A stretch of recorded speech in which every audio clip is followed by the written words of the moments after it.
I thought I was being called into my room for a small favor. What I heard instead forced me to look at myself in a way I never had before. Stay with me, because this moment changed our family forever.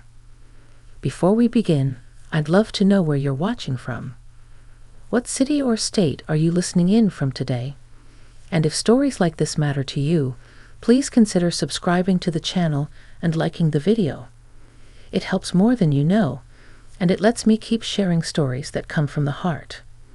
Now let me tell you what happened. When my nephew knocked on the doorframe of my bedroom, I was folding laundry and thinking about nothing in particular. The late afternoon light was slanting through the blinds, catching dust in the air, the house quiet in that way it gets when everyone is lost in their own thoughts. He stood there a moment longer than necessary, hands in his pockets, eyes fixed on the floor. "Auntie, can I talk to you?" he asked. He was grown now, not a boy anymore, but not quite the confident man I remembered helping with homework years ago. I nodded and told him to come in. I expected something simple. Advice about work. A question about his mother. Maybe just needing a quiet place to think. Instead, he closed the door gently behind him and sat on the edge of the chair by the window. The room suddenly felt smaller, like the walls were leaning in to listen. "There's something I've been carrying for a long time," he said. His voice didn't shake, but it had weight to it. "And I think if I don't say it now, I never will." I sat on the bed, hands folded in my lap, feeling my heartbeat pick up. When he finally looked at me, there was no anger in his eyes. Just honesty. That somehow made it harder. He told me how, after his father passed, he felt invisible.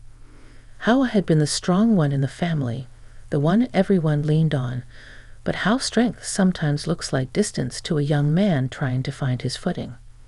He said my advice always sounded practical, but what he needed back then was to be heard. Each word landed quietly, but deeply. I wanted to interrupt, to explain, to defend myself with all the good intentions I thought I had. But I didn't. I stayed still. I listened. As he spoke, I saw memories I had tucked away. Missed phone calls. Short conversations. Moments when I chose efficiency over warmth because I thought that was what being strong meant. When he finished, the room was silent except for the hum of the air conditioner. I felt exposed, but also strangely grateful. He trusted me enough to speak. That mattered. I took a slow breath and realized something important was happening. Not just for him, but for me too. I didn't answer right away. I remember looking at my hands, noticing a faint crease where the laundry basket had rested against my skin. It felt important not to rush this moment, not to smooth it over the way I had done so many times before. "I didn't know you felt that way," I finally said. My voice sounded calmer than I felt. I truly thought I was helping by being steady, by not falling apart. He nodded slowly. "I know you meant well. I'm not blaming you. I just needed you to know how it felt from my side." That sentence changed everything. It wasn't an accusation. It was an invitation. I shifted closer, not to crowd him, but to show I was present. The chair creaked as he adjusted his posture, shoulders relaxing just a little. Outside, a car passed, tires hissing on the street, ordinary life continuing while something quietly important unfolded in that room. I told him about that time in my life years ago when being strong felt like the only role I was allowed to play. How after my own disappointments, I built walls without realizing I was doing it. How caring deeply sometimes scared me more than staying distant. He listened the way I had always hoped someone would listen to me. No interruptions. No fixing. Just attention.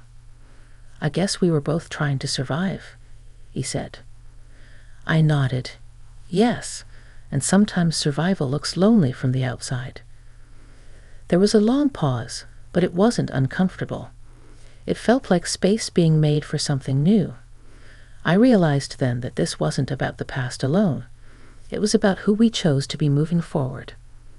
"I want to do better," I said. Not perfectly, just honestly. He gave a small, genuine smile. That's all I wanted. When he stood to leave, he didn't rush. At the door, he turned back and said, "Thank you for listening. That took courage." After he left, I sat there for a long time. The room changed somehow. Not because anything dramatic had happened, but because something truthful had. And I knew this conversation was only the beginning. That evening, I found myself replaying his words while making dinner. The steady rhythm of chopping vegetables usually calmed me, but my thoughts kept drifting back to the look on his face when he finally felt heard. It stayed with me, not as a wound, but as a reminder. Later, he came back into the kitchen, drawn by the smell of simmering soup. He asked if he could help, and I handed him a spoon to stir. We stood side by side, not talking much, but comfortable in the quiet. It struck me how rare that had become in our family, this simple act of being together without an agenda. "I never learned how to talk about things," he said suddenly, eyes on the pot. I thought keeping it in was just what men do. I set down the knife and turned toward him. "A lot of us were taught that," I said, "but it doesn't make it easy or fair." He nodded, and for a moment he looked younger, like the boy who used to trail behind me asking questions about everything. I realized then that time doesn't erase needs, it just buries them deeper. After dinner, we sat on the porch as the sky darkened, fireflies blinking on and off like quiet signals. He told me about his job, the pressure he felt to prove himself, the way he sometimes doubted his own choices. I didn't rush to give advice. I asked questions instead. I listened. In return, I shared things I rarely said out loud. How reaching my 40s had forced me to confront the distance between who I was and who I wanted to be. How being needed had once defined me, and how learning to simply be present felt like a new kind of strength. There was no grand resolution, no dramatic promise, just an understanding settling between us, steady and real. When he finally stood to leave for the night, he looked lighter somehow. As he walked away, I realized that growth doesn't always announce itself. Sometimes it arrives quietly, through honest words and the courage to stay in the room and listen. The next morning, the house felt different. Not quieter or louder, just settled, like furniture that had finally been arranged the right way. I woke early, sunlight spreading across the floor, and for the first time in a long while, I didn't feel the familiar urge to brace myself for the day. Over coffee, I thought about how easily years can pass without us truly seeing one another. We share meals, holidays, even grief, yet still miss the simple truth of what someone needs. I realized I had been so focused on holding everyone together that I forgot connection doesn't come from strength alone. It comes from openness. Later that day, my nephew stopped by before heading out. We exchanged a few ordinary words about errands and weather, but underneath it all was something steady and new. Before leaving, he paused and said, "I'm glad we talked. It means more than I can explain."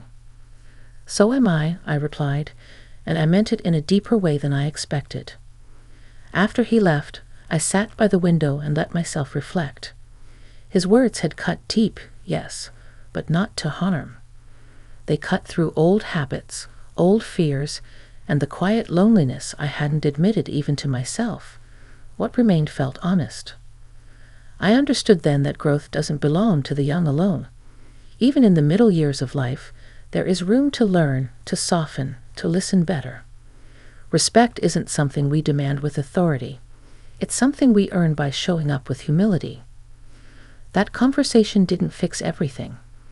Life rarely works that way. But it opened a door I didn't know was closed.